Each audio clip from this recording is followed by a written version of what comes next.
ಆಗ್ತೈತೆ, ಜನಸಾಮಾನ್ಯರಿಗೆ ನಿನ್ನ ತೊಂದರೆ ಆಗುತ್ತೆ, ಹಣದ ಅರಿವು ಕಡಿಮೆ ಆಗ್ತದೆ. ಇದನ್ನೆಲ್ಲ ನೀವು ಗಮನದಲ್ಲಿಟ್ಟುಕೊಂಡು ಕೇಂದ್ರ ಸರ್ಕಾರ ಮತ್ತು ರಾಜ್ಯ ಸರ್ಕಾರ ಒಂದನೇ ಬಿಟ್ಟು ಬಡವರ ಬಗ್ಗೆ ಕನಿಕರ ತೋರಿಸಿಲ್ಲ ಅಂದ್ರೆ ಇಂದಿನ ದಿನಗಳಲ್ಲಿ ಅನಧಿಕಾರ ಕಾಣಲಿದೆ ಅಂತಕ್ಕಂಥ ಮಾಹಿತಿಯಿಂದ ಕೊಟ್ಟಿದೆ. ಒಂದು ಕಡೆ ಇವತ್ತು ತುಮಕೂರು ನಗರ ಆರ್ಥಿಕ ಎದುರಿನಲ್ಲಿ ಯಾವ ರಸ್ತೆ ನೋಡಿದ್ರೆ ಆ ರಸ್ತೆ ಇವತ್ತು ಕೂಡಿದ ಕಣದಿಂದ ಕೂಡಿದೆ. ಇವತ್ತು ಆರೋಗ್ಯದ ಪರಿಣಾಮ ಬೀಳ್ತಾ ಇದೆ.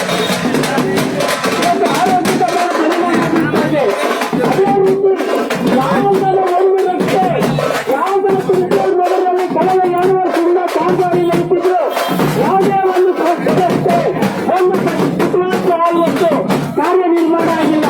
ಇವತ್ತು ರಾಜಕಾಲುವೆಗಳು ಹೊರಗೋಗಿ ರಸ್ತೆಗಳಿಗೆ ನೀರು ನುಗ್ತಾ ಇದೆ. ಇವತ್ತು ನೀರು ನುಗ್ತಾ ಇದೆ.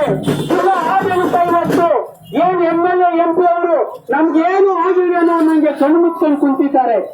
ಮಹಾಜನಗಳೇ, ನೀವು ಯೋಚಿಸಿ, ಕಾಂಗ್ರೆಸ್ ಸರ್ಕಾರ ಅಧಿಕಾರದಲ್ಲಿದ್ದಾಗ